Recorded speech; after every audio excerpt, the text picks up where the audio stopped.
I care about you more than anyone else. That's an unwavering truth, even now. I thought that you'd forgotten. I never said anything of the sort.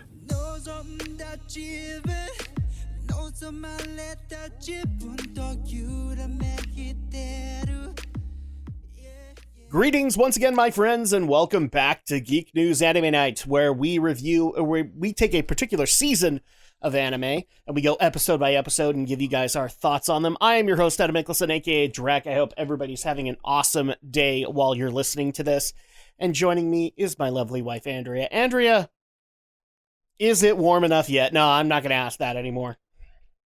It's the summer. It's the summer. So now I'm going to ask you, is it cold enough yet? No. This is the last episode of Fruits Basket Season 3, Andrea. How do you feel? Good. Good about it, or good that it's ending? Did you hate the season the whole time? No. All right, let's go ahead and get into episode 13. See you again soon. And this is, like we said in the previous episode, this is a continuation. The last two are basically a two-parter. Just kind of explaining where everybody has gone since the curse is broken. And this one gets to tackle the more important questions that people had, specifically in regards to Tohru and Kyo. But we're not going to talk about them just yet, because I want to make sure that we cover all of the other things before we get into the central focus of the episode, which is the future of Kyo and Tohru. So the first couple of things that we need to go over, we still have some figuring out from the various Zodiac members.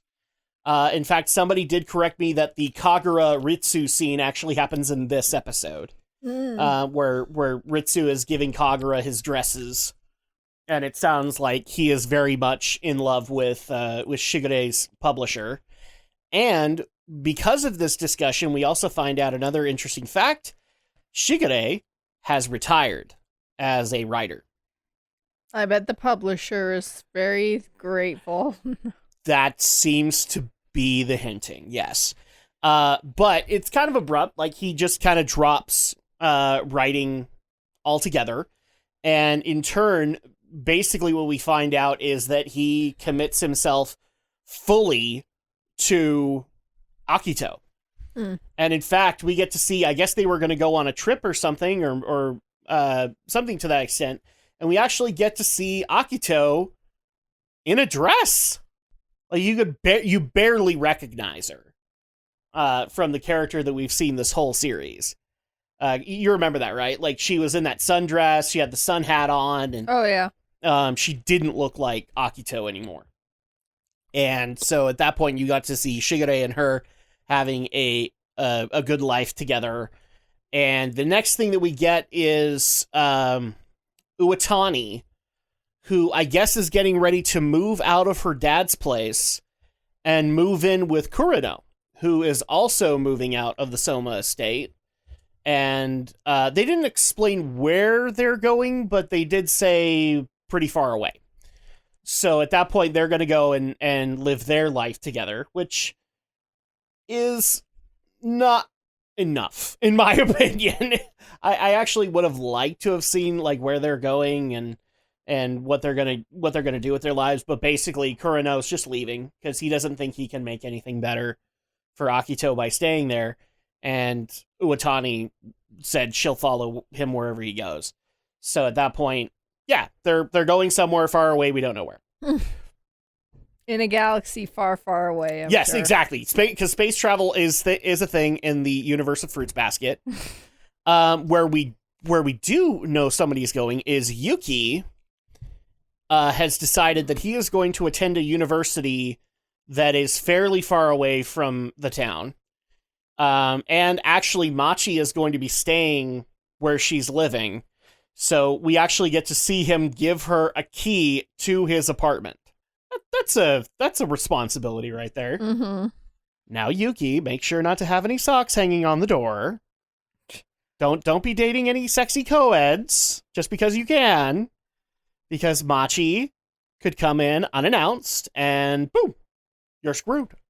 They don't even really say what he wants to go study, but apparently the college that he wants to go to is the best place to learn it. If I were to take, let's just guess here for a second. What do we think he's going into? I'm not sure. I want to say psychology or psychiatry. I honestly think he could go that route. You think? Yeah.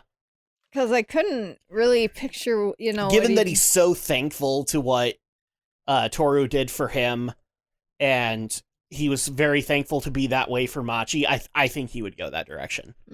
Somewhere where he can help people.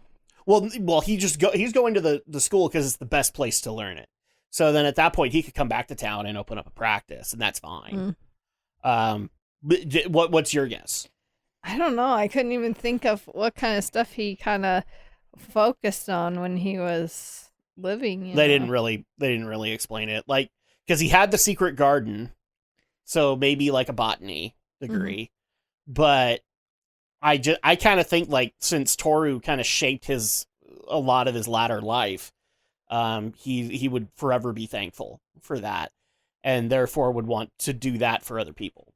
Yeah. Especially since he spent so much of his time relying on Tohru. So at that point, that's kind of my viewpoint on the matter. I'm going to ask the tough question, because long distance relationships are hard. Do we see Machi and Yuki staying together? Because we will never get that answer, but let's speculate on it. That's a tough call. I mean, I want to think maybe they would keep the relationship going. Yeah, but That's just but there's a possibility that, college happens, and let's ask the honest question here. Do we think Yuki would actually cheat on Machi? I seriously doubt that. No. He doesn't seem I the don't think type so. would do something like that. No, he's very affectionately loyal. So at that point, I don't think that's a concept. Do we think Machi could do that? I can't see her doing that. Yeah, she's a little too much of a shut-in to get invested or anything like that. If she had some kind of a personal awakening and started being more outward and extroverted, maybe. But she's way too introverted for that. But it is kind of sad to hear that, like, for the next few years, they're going to be living a long-distance relationship. Which, I get that some people are going to say, well, it's Japan, it's not that long distance. It's long distance enough. She's going to have to take a train to go and see him. So, at that point, that's long enough, in my opinion. When you have to take some form of, like, a plane, a bus, or a train, or a boat to where your other half is living, that's long distance, in my opinion. So at that point, we get that answer. We also get an answer for Hanajima, which I don't know if people were actually wanting. And that is that she's going to help out Kazuma at the dojo. And they actually start to show her helping him out by, like, looking at the new batch of students and all that, and I think actually Kazuma's dojo was going to take a different direction, because they kind of make it sound like, there's a couple of other kids that can be helped out the way that he helped Kyo, and Hanajima seemed to be wanting to help him out in that direction. Do we think it's more than that? I don't think so. No. I think Kazuma has kind of, like, this is not saying anything bad about Hanajima. I think she could get somebody if she wanted, but I don't think Kazuma's that guy. I think Kazuma's just kind of resigned to what he does. And so at that point, like, if he wants to be a father figure to somebody else, he could be that, but I don't think he needs to have somebody else in his life to do it. Although having Saki around might be a help to help manage the dojo. Yeah. Because those were the main focuses, aside from this one, which is now we get to go into Kyo and Tohru. So, safe to say, they end up together. But Kyo has decided that after he graduates, he is going to go apprentice under a friend of Kazuma's, because he wants to be able to own his own dojo someday. So in order for him to do that, he has to apprentice under another master. He can't do that under Kazuma. And Kazuma's worked it out with his friend, so, that's going to be a ways away from the city. And he actually asks Tohru if she would be... Well, Tohru initially takes that as, okay, instant long-distance relationship, which I think she'd already kind of committed to. She'd still stay faithful to Kyo. But Kyo then basically asks her to go live with him. And while he goes and does this apprenticeship. And oh yeah, that's right. She does actually say that she's gonna go. Yeah, she was willing to go. She said that she was willing to go because she wanted to go where Kyo went. And ultimately, like, most of the episode is the various people being able to say goodbye. We even get to see another scene that I kind of want to get into in a minute, where she says goodbye to all of the various other Somas. You even get a very touching farewell between her and Yuki, where Yuki gets to say thank you for all that you did for me. And Tohru and him kind of have a last hug before they go. And the episode will literally end on Kyo and Tohru as we find out that they not only got together, got married, had kids. Those kids have since had grandkids. And we actually get to hear the discussion from the grandkids. Like, we want to play with Grandma and Grandpa. Oh, but they're out in the garden and it's their personal time. And that's literally how the series ends, as we get to end on what you don't get to see their faces, but presumably Grandpa Kyo and Grandma Tohru walking around in a garden. Mm-hmm. And that's it. That's how the episode ends. So let's go into that, and then I want to go into the other scene I was talking about. Final thoughts on Kyo and Tohru. I'm glad they got together. Yeah, I am. I also like the fact that they stayed together, and that we got the hinting of their kids and their grandkids. The only thing I wish at the end of it is that we didn't get just voices, we got to see them. Got to see the grandkids playing around, because they wanted to learn from their master, because he was teaching them karate. So at that point, I wanted to see them playing around and maybe even see their kids. And we didn't get that. We didn't even get to see older Tohru and older Kyo. We got everything from the neck down, roughly. Mm-hmm. So, kind of disappointing. But I don't think the series could end any other way. If Tohru and Kyo did not end up together, then I think that would be a bad ending, and that would have been people would be trashing this season sad everywhere. But the one thing I want to get into is the one scene that I thought was also very powerful was the fact that when they're saying goodbye to everybody, we get to have a last kind of over-the-table discussion between Haru, Yuki, and Rin in the conversation. I think even Momiji was there. And they're all talking about how their lives are moving on and how everybody is so happy, but... then they actually get into Shigure and Akito and how they're happy. And this immediately goes a weird direction as Rin admits, like, she envies everybody else in the room because they have been able to walk away from their pain. They have been able to grow up from it. They've been able to move on. And she still isn't able to. And that's an interesting thing to get into because, like, that's kind of how the series has painted it. Their curse is gone, therefore they're just over everything that happened to them.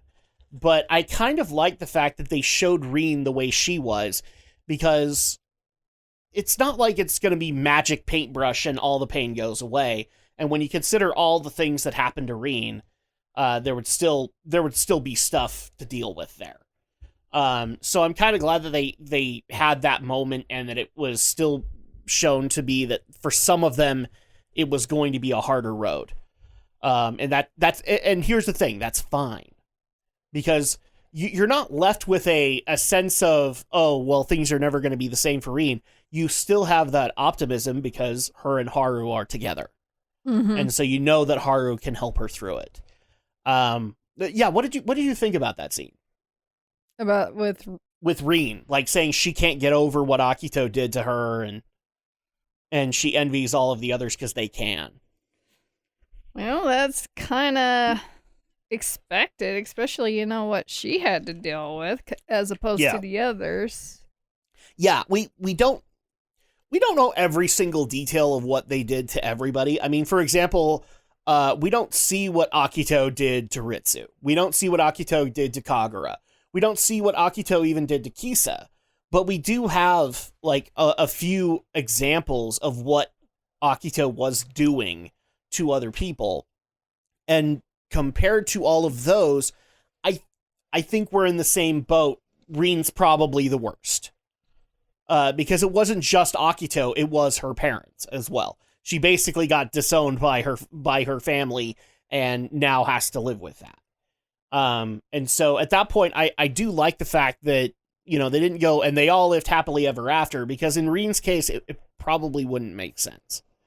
Rin would still probably have some things to work on. But it's not bad, because you still have that sense of optimism that Haru will be there and the rest will be there for her and they'll help her. Mm-hmm.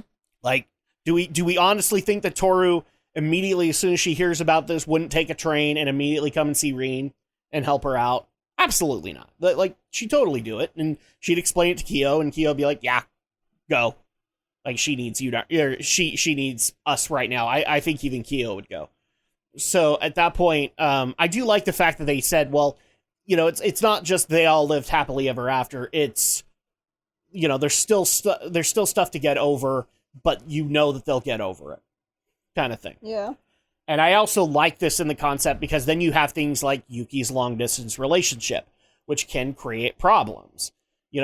People are walking, or all of these Zodiac members are walking into regular everyday lives with their own challenges. Mm-hmm. So it's not, and they all lived happily ever after and all got houses all along the beach, It's like they're going to go live their lives. And so I like that. But yeah, anything else you want to add there? No. And that's pretty much it. Like I said, this episode ends on Grandpa Kyo and Grandma Tohru walking in the garden. And that's the end of Fruits Basket, the final. So, final thoughts on this episode. What did it do right? What did it do wrong? It was a nice wrap-up episode. Yep. I honestly don't have too much negative to say, because I do like that, it wasn't just, and they all lived happily ever after. I like that some people were still dealing with other things. Mm-hmm. and we're taking next steps, uncertain steps in their lives. So at that point, I like that. And so I don't really have anything negative to say. Do you have anything? Nope. So out of 5, well, what would we give See You Again Soon? I would give it a 4.5 maybe. I'm at a 4, and the only reason is I would have liked a little bit more on Kyo and Toru's family. I would have also liked to have seen a little bit more with Uotani and Kureno. I also wouldn't have minded seeing, if Yuki and Machi ended up together in their old age, but they focused on Kyo and Tohru. Mm-hmm. So it's good, but I kind of wanted more closure out of it. So, and that's not a bad thing. It's a nitpick. So yeah, 4 out of 5 for me. All right, and that's going to go ahead and do it for this episode. So we have one more podcast to do, as we've done before. We will have a wrap-up of Season 3 of Fruits Basket Season 3. So at that point, you guys can look forward to that. And then we get to move on into the next series for Geek News Anime Night. So that'll be fun as well. In the meantime, thank you guys so much for continuing to show your support for the podcast. You could also, if you're brand spanking new, check out the podcast on Apple Podcasts, Google Podcasts, Amazon Podcasts, Spotify, and Player.fm. It's available on all of those, so you guys can have it on the go. And then also, if you guys want to show your support by subscribing to the RSS feed, which is geekynro.libsyn.com, where everything is, so not just Geek News Anime Night. We also just barely finished up Geek News Marathon Night with Rising of the Shield Hero Season 1. And then we also, in the past, have done G Gundam, Full Metal Alchemist Brotherhood. There's plenty to be able to check out as well. So, in the meantime, thank you guys so much for your continued support. Thank you for joining us on this interesting journey, and we will be back for the wrap-up of Fruits Basket, the final. See you then.